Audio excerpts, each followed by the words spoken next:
Olá, tudo bem?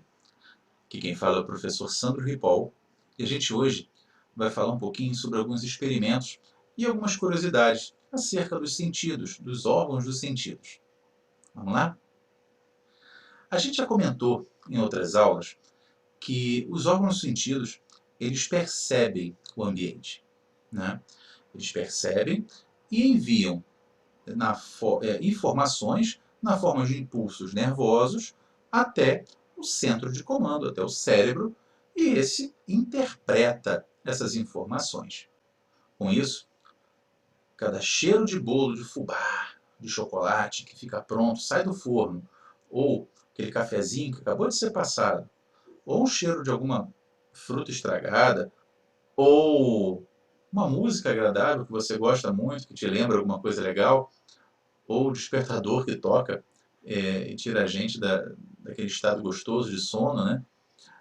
Cada sabor gostoso de brigadeiro, direto da panela que a gente come, ou um sabor azedo de um limão, cada quadro magistralmente pintado, lindíssimo, que te passa um monte de emoção, ou uma situação tão feia, tão escabrosa, que a gente chega a virar o rosto cada vez que a gente vê, né, uma superfície áspera, um muro de chapisco, ou uma superfície aveludada, uma pétala de rosa.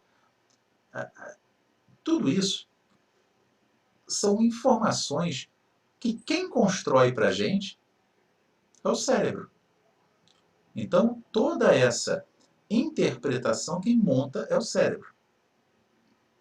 E a gente vai falar um pouquinho, né, na nossa atividade, nossa aula de hoje, sobre algumas experiências e algumas formas da gente enganar esse cérebro nessas interpretações.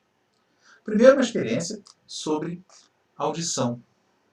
A gente vai fazer um telefone de copo de iogurte ou de lata e barbante. Como é que a gente vai fazer isso? Bom, primeiro, a gente falou nas aulas passadas, que som é ar vibrando, né? Quando eu falo, todo o meu sistema respiratório agita minhas pregas vocais, que vai agitar o ar que vai chegar até o ouvido de alguém com quem eu estou falando. E isso se propaga muito bem no ar. Acho que eu falei também que pode se propagar na água, pode se propagar em alguma coisa sólida, né? Então, quando essa vibração chega ao nosso ouvido, agita a membrana timpânica, essa agita os ossículos do ouvido, que mandam mensagem para a cóclea, que transforma isso em informação para o nervo auditivo, que manda para o cérebro, a gente consegue ouvir. Então a gente vai para a nossa experiência. Vocês vão precisar de 2 copos. Pode ser lata também, pode ser copo de plástico, pode ser de papelão, pode ser qualquer recipiente. Tá? Um fio comprido de barbante,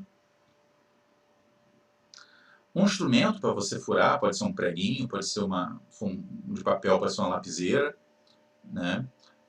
Uma observação, quem vai fazer isso deve ser um adulto, tá? Então não quero ninguém mexendo em coisas pontiagudas, não.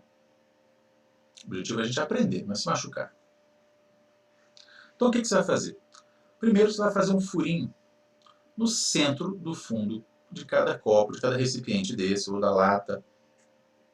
E nesse furinho vai passar o barbante. Quando o barbante passar por dentro do copo, você vai dar 1, 2, 3 nozinhos para ficar bem firme, para ele não passar de volta pelo buraco, tá? Para ficar mais grossinho. Faz isso dos 2 lados. Quando você faz isso, estica bem o barbante, tá? Com cuidado para não arrebentar, né? Para ele não arrebentar. Estica bastante. E, de um lado, coloque na boca. No outro, coloque no ouvido. E fale alguma coisa. Você vai perceber que, mesmo distante, com esse fio esticado, você vai conseguir ouvir o que a outra pessoa está falando. Por quê? Porque da mesma forma que eu vibro o ar e o ar chega em ondas até o ouvido das pessoas, isso também acontece pelo barbante. Eu vou falar no copo, vai vibrar o barbante, vai ser transmitido e chegando lá vai agitar o ar, vai chegar até o ouvido. O copo vai servir então de amplificador dessa vibração. Com isso, você monta um telefone, né? Apenas com copinhos e barbantes. Agora, a gente vai trabalhar um pouquinho com ilusão de ótica. Tá? Para a gente ver alguma coisa, a gente precisa ter uma luz incidindo em algum corpo e esse corpo refletindo esse raio, e esse raio luminoso, ele vai vibrar, né, numa frequência que vai nos permitir enxergar uma determinada cor. Vermelho, azul, verde, amarelo, qualquer uma das cores. O que significa quando a gente vê um objeto vermelho? Significa que a luz branca, observação, luz branca é o somatório de todas as cores. Tá? Quando a luz branca bate nesse corpo vermelho, todas as outras cores são absorvidas. E a cor vermelha é refletida. Ou seja, volta. Quando ela volta, a gente percebe. Por isso que a gente vê um objeto vermelho dessa cor. Porque aquela cor é a reflexão daquela luz que está batendo naquele corpo. Tá? Ah, professor, e o branco? Branco é quando reflete todas as cores. E o preto? É quando não reflete nada. Então, como não reflete nada, não chega a nada, a gente vê cor escura. Legal, né? Então, a gente vai ver um pouquinho desses jogos de cores, e formas, desenhos e perspectivas que algumas pessoas fizeram, alguns truques que a gente consegue enganar um pouquinho o nosso cérebro. Vamos lá? Então, dá uma olhadinha nessa imagem. A gente tem um monte de palavra indicando cores.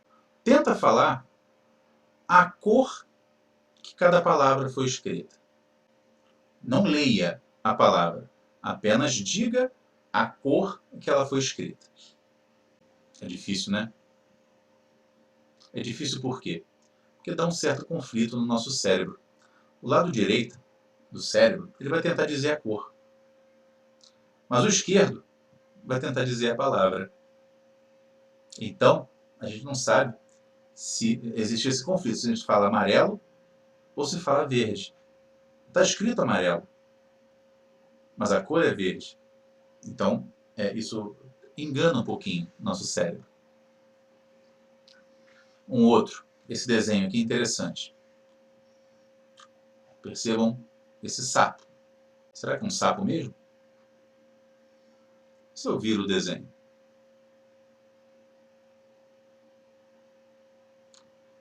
Eu tenho um cavalo. Então, é o mesmo desenho, só que de uma forma eu percebo um sapo, da outra eu percebo um cavalo. Mais uma. Estão vendo essas figuras? Qual bola laranja é maior? A da esquerda ou a da direita?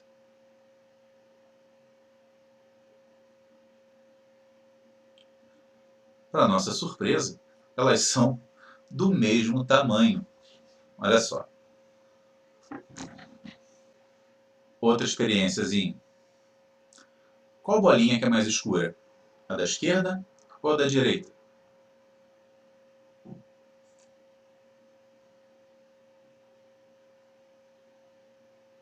Elas apresentam a mesma cor, só que a cor de fundo acaba atrapalhando a nossa percepção. Nessa outra, qual reta amarela é maior?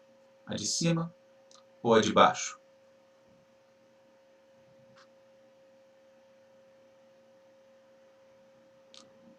As retas, elas são do mesmo tamanho. Como as demais retas estão em perspectiva, a gente tem uma percepção que a de cima acaba sendo maior, né, do que a de baixo, mas não elas são do mesmo tamanho. Dá uma olhadinha nesse. As retas parecem tortas, né? Mas não, elas são paralelas. A diferença é que essa não linearidade entre os quadrados brancos e pretos que estão abaixo dão a entender, dão uma impressão de que a linha reta está para baixo, mais para cima, que ela está torta. Mas não estão, elas são paralelas. Dá uma olhadinha nesse elefante. Quantas patas ele tem?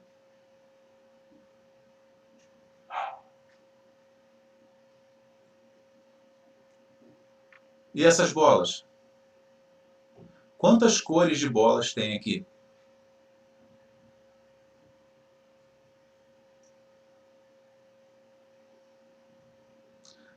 Se você reparar, todas as bolas têm a mesma cor. A diferença é a cor que passa por elas. Tá? Mas as bolas têm a mesma cor. Dá uma olhadinha nesse quadro. Quantas bolinhas pretas existem nesse desenho?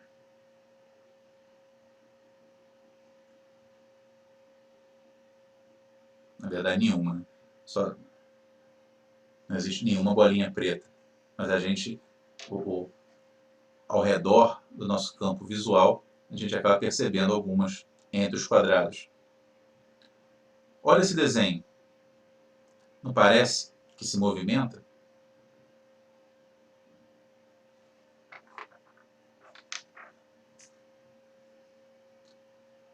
Olha esse cubo. Consegue imaginar um sólido assim? Né? Isso é um objeto, um sólido impossível. Né? E por último, olhe muito atentamente para essa bandeira. Bem para o centro, por 10 segundos. Quando acabar esses 10 segundos, olha para uma superfície branca, para uma parede ou para um papel. O que você vê? Consegue perceber? Um dos mestres nesse tipo de desenho era um camarada chamado Escher, né? Um artista holandês que desenhou figuras impossíveis, usando geometria, usando simetrias, muita noção de claro-escuro, 3D com 2D, e brincou muito com isso, né? Com sólidos impossíveis. Então aqui tem algumas imagens do Escher, e pode procurar na internet, tem muitas coisas muito legais. Tá? E vamos para a nossa atividade. Nossa atividade ela vai ser uma experiência de tato. Como assim? Você vai pegar uma bacia, na verdade 3 bacias. Tá? Numa, você vai colocar uma água bem gelada, na outra, uma água bem quente. Não tão quente a ponto de você se queimar, você vai botar a mão ali dentro. E uma terceira bacia com água e temperatura ambiente no centro, no meio delas. O que você vai fazer? Você vai botar a mão esquerda na água gelada, a mão direita na água quente. Vai ficar assim por 1 minuto e pouco. Depois, você vai colocar a mão, as duas mãos, sem encostar uma na outra, na bacia com água, temperatura ambiente. Você vai me dizer o que aconteceu, o que você entendeu e tentar explicar alguma coisa. Tá ok? Então a gente se vê depois, espero que tenham gostado. Tchau, tchau.